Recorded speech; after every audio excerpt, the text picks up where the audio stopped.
Hi boys and girls, Miss Cambra here, showing you what we're doing on today's honeydew list.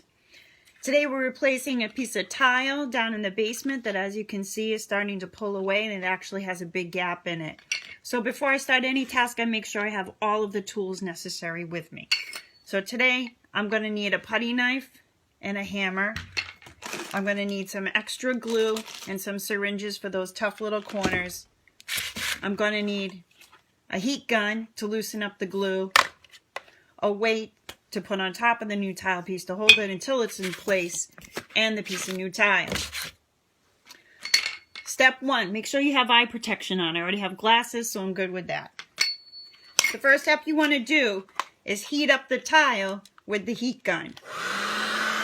This is a lot like a hair dryer, but as you can see, you'll see in a second, it gets really, really hot, and it helps to loosen the glue.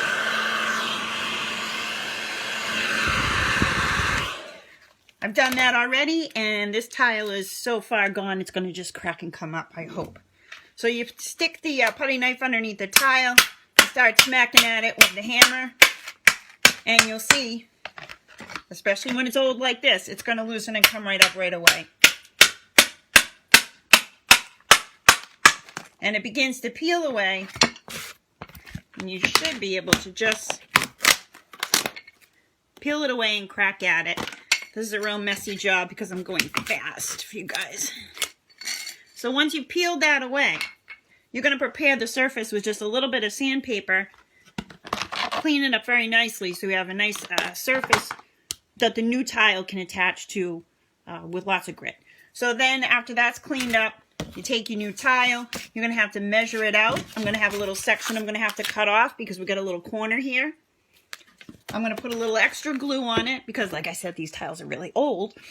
We're going to lay it down. We'll roll it out, put a weight on it, and hope for the best.